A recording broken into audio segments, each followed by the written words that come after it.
What's up guys, my name's Brandon and welcome back to Apple Weekly. And where do I start? These past 2 weeks have been the most exciting weeks of the year in the world of Apple. So there's been a lot happening here on the channel, but we still have more to discuss. So in this episode, we're going to talk about the unexpected iOS 16.0.2 update and the latest iOS 16.1 beta, along with a malicious mail bug that I discovered has actually been patched mid-video. And then after the software talk, we're going to discuss Apple's master plan with the iPhone 14 Pro lineup, Facebook being sued yet again over app privacy, and more. And as always, if you guys want to stay updated with all things Apple, make sure to click that subscribe button down below so you don't miss next week's episode. All right, so let's start with iOS 16.0.2. And this was an unexpected release because Apple acknowledged the major iPhone 14 Pro camera vibration bug earlier in the week, and they said that an update would come next week. And then they proceeded to release said update just 2 days later, which I'm not complaining about, but it was very unexpected. So just to recap, this update does in fact fix the 14 Pro and Pro Max camera vibration issue in third-party applications. You do not need to update those third-party applications like Snapchat or Instagram.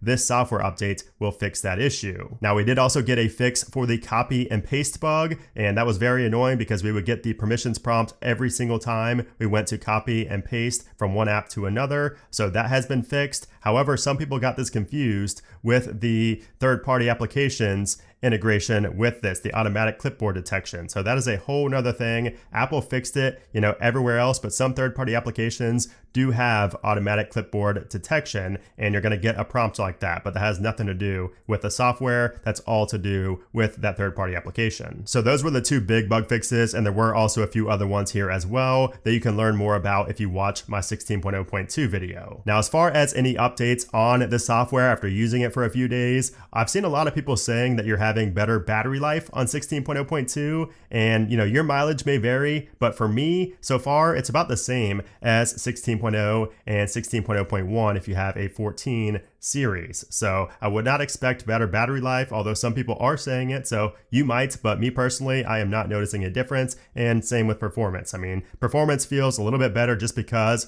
of some of the bugs being resolved, but especially the one in the app library where it would just cover up the dynamic island. So that has been fixed. But aside from that, really no big jump in performance here with this update. That's likely to come in 16.1, if anything. And then speaking of iOS 16.1 beta 2, we did get some changes in this update. So as you can see up top, I now have a lower battery level than I did in my What's New video. So you can start to see the new battery percentage in the status bar, the new look there, working a little bit better. Now, I did also want to show you some slight tweaks to the animations as well. So you can see up there when I'm charging, we can see that the animation and the look of the charging icon up there in the status bar is slightly different as well because we do have the bigger font size. So to me, that looks a little bit crammed. I mean, the battery percentage font looks a little bit too large. So I would not be surprised if they reduce that font down by a point. And then if we go into low power mode, you can see what the animation looks like up there. You can see what the battery percentage looks like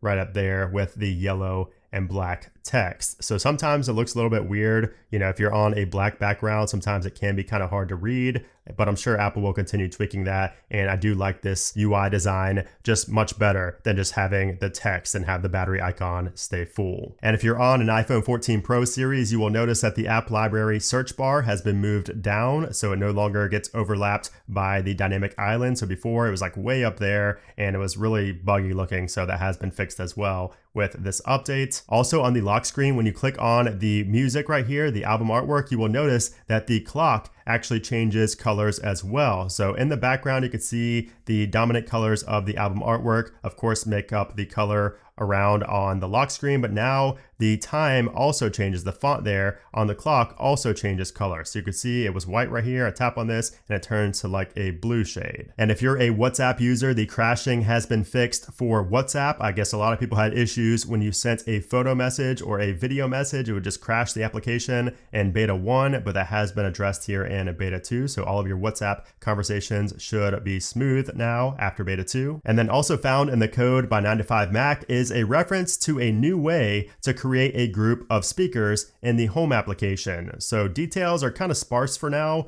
but there might be a new way to group multiple HomePods and AirPlay 2 speakers together by the time 16.1 launches. And that will be just in time for Matter as well. So if you go into your settings, go to General, you will see we do have the Matter accessories toggle right there, the section right there for Matter accessories. That is also new in 16.1. And then I've also had people asking me about the 16.0.2 bugs, if those are also patched in iOS 16.1 beta 2. And the copy and paste bug is fixed in beta 2 along with the GPS bug, so you can use your Maps applications properly. However, the Pro and Pro Max, the 14 Pro and Pro Max camera vibration bug appears to still be present here in beta 2 of 16.1. I've had a couple of users reach out to me and tell me that it has not been fixed. So I assume that will be fixed in beta 3 now that 16.0.2 has launched with a fix for that. All right, so now let's talk about some bugs. And the first one is one that is pretty interesting. So this only works on iOS 16 and it works on every version of iOS 16. And it is a bug that will crash your mail application and not allow you to open it back up. Even if you delete it and reinstall it, you will not be able to open up the mail application due to this bug, and it's all done with a maliciously crafted subject line. So if you go to this website right here, you could test this out for yourself if you enter in your email. So this was reported on by VPN Tracker, and they're calling it Mailjack, and they say it allows anyone to hijack your inbox. So what's cool about this site is they do have a little section down here where you can test the crash for yourself if you enter in your email. Now I'm not going to link this because I don't want you guys getting spammed. They may, use this for promotional purposes, but I am going to put in my email so I can show you guys how it works. All right, so it appears that Apple has actually patched this. So I tried this yesterday and it worked perfectly fine. I was able to crash my mail application constantly, but now the next day it's not working. So it appears that Apple must have done something server side to, rewrite the email or something, but now I'm not receiving the email that is supposed to crash my mail application. So a very interesting bug and even a more interesting fix by Apple within just a day via a server-side fix. All right, so now that we know that bug has been fixed, we do also have a couple of other bugs I wanted to talk about related to CarPlay. So I've had a lot of complaints. A lot of people have been complaining to me about CarPlay and issues with the mic sensitivity. So people are saying that the person on the other end of the phone call is not being able to hear them very well. So I've had a lot of people tell me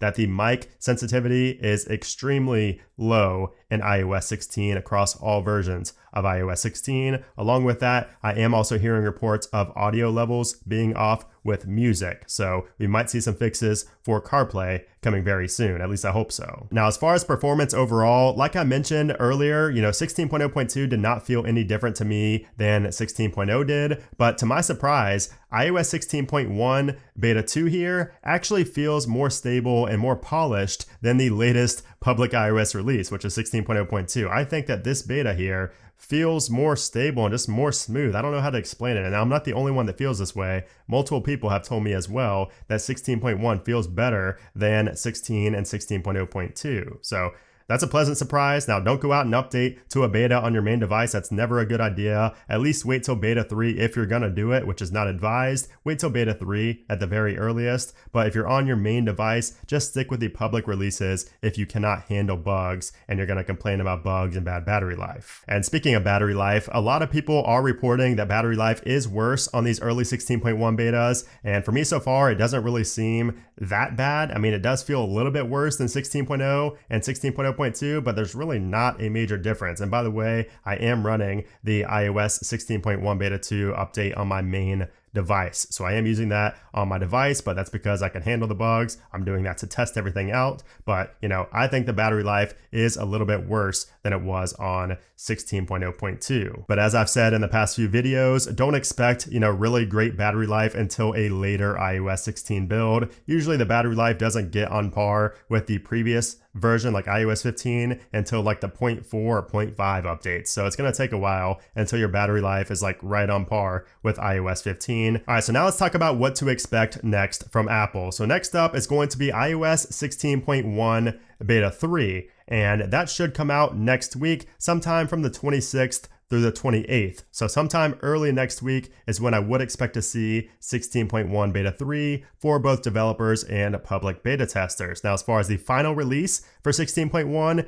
that should come sometime in mid to late October. I keep saying that, but it really just depends on when Apple is going to have the Apple event. So we are expecting an October Apple event, and that could line up with the release of 16.1. And the reason that could line up is because iPadOS 16 is going to launch with 16.1. So I would assume, this is not for sure yet, but I would think that Apple would release 16.1, iOS 16.1 with iPadOS 16, aka 16.1, because that's the initial build for it to the public. So they're going to be releasing that, and also macOS Ventura sometime in October. And like I said, I would assume that will be after an Apple event. I've also had some people asking me if we're going to see a 16.0.3, if that's possible, before a 16.1, the final release. And sure, it's possible, but I find that, pretty unlikely. I mean, unless Apple finds a major bug, like the camera vibration bug, something that makes a lot of headlines, unless they find something like that, I doubt it. I think 16.1 will be the next version to get released, but we'll see. Apple is extremely unpredictable, as we saw just this week. Now let's move on to the latest Apple news. And the first thing I want to talk about is that iOS 16 is being adopted at a higher rate than iOS 15, and that's likely to do with this really awesome lock screen here. But just under 2 weeks after the launch of iOS 16, it has been installed on an estimated 25.5% of all iPhones. And for reference, at the same time last year, iOS 15 was installed on just 19%. And for a deeper look into this, iOS 15 is now installed on an estimated 65% of devices, while the other 9.4% of devices are running an older version than iOS 15. And keep in mind, these numbers are not official. Apple doesn't publicly release these numbers, but it is a decently accurate rate there, because the numbers are based on page views on websites and applications that use the Mixpanel Analytics SDK, which a lot of the biggest websites use. So I'd say it's pretty accurate. All right, now let's talk about early iPhone 14 sales, because it seems that Apple's master plan is panning out exactly the way that Tim Apple drew it up. According to Ming-Chi Kuo, the iPhone 14 Pro and Pro Max are selling even hotter than Apple expected, so they're ramping up the shipment expectations for the second half of this year. In his most recent report, Kuo says that, quote, after the production line switch, iPhone 14 Pro models will account for 60 to 65%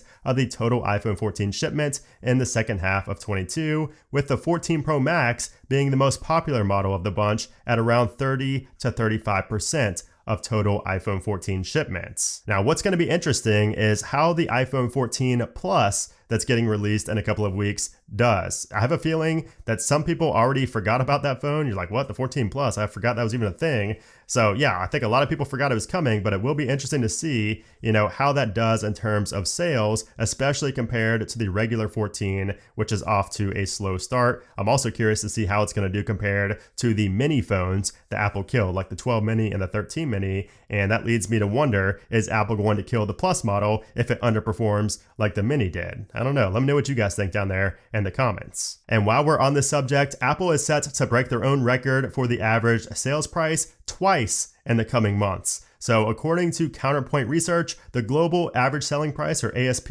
is going to rise to a record $892 in September and $944 in December, both of which will be records for Apple. And that is mainly thanks to what we just talked about, more users going pro.